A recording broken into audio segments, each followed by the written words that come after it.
Welcome back. Does money have you mystified? April is Financial Literacy Month, a time dedicated to helping Americans focus on finance.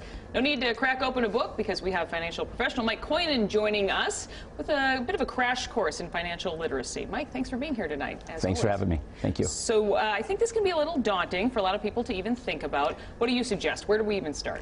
Yeah, talking about finances is not everybody's cup of tea, right? It can be very overwhelming for everybody, so I have 5 topics to focus on to make things a little bit easier. And I know you want to start here with know what you don't know. What do you mean by that? Yeah, too many people are overconfident, but yet they're underprepared for retirement. In a recent financial literacy test, 94% of Americans failed the test, not knowing enough about their finances. And I see that all the time in my practice. People are coming in, they don't know what they're invested in, they don't know how much they're contributing, they don't know if it's a traditional IRA or a 401k or Roth. They just need to know the basics of that and set a time with your advisor to get more educated so you know, are you even investing in the right thing at the right time? And you say we have to deal with debt. We can't ignore it. Absolutely. When you have a mortgage debt and car loans and student loans on top of credit cards, that is very overwhelming. And 30% of Americans believe they'll never get out of debt. The key is you want to just have a plan. There's 2 rules of thought on that. One rule is you want to focus on that smallest debt, put all the extra expenses you have to that smallest debt, get it paid off, and then put that extra money towards that next level debt.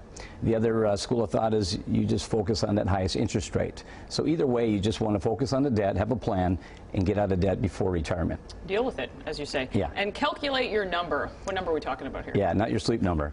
It's actually your financial retirement number, how much money you need for retirement.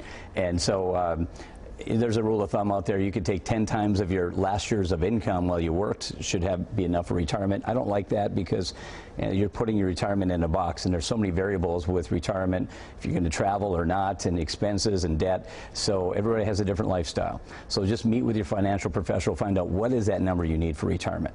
And protect your savings, which can be such an afterthought for so many people. Yeah, you know, Rome wasn't built in a day, and neither is your retirement account. And the biggest failure we have is in your 401ks. Right now, only 1 in 5 Americans are putting enough money in their 401ks to get the employer match, which means they're just leaving money on the table. So if your employer is matching 5% and you're only putting in 3%, there's 2% left on the table, which is losing compound interest over years, and you're losing a lot of money. So definitely get that match up, and as you get raises, keep increasing those contributions. And speaking of, capitalize on that compound interest. So important. It is, and the sooner you start planning for retirement, the better. So if you're a 25-year-old and you're putting in your company match of 5%, making $50,000 a year, your employer's matching same 5%, that's $5,000 a year in your 401k. By the time you're 65, you have over $1 million. But if you start 10 years later, you're going to have half of that. So the key is start early and put as much away as you can. And give us just one takeaway. Where do we start?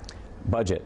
I was thinking it was going to be the B word. Yeah, you might not have done one in the past. The key is how are you going to focus on paying off your debt or putting more money in retirement if you don't know all the assets or income coming in and all the expenses going out. Figure out what those numbers are so you can put your money in the right place. All right, Mike Koinen, as always, great advice. Thanks for having me again. Thank you.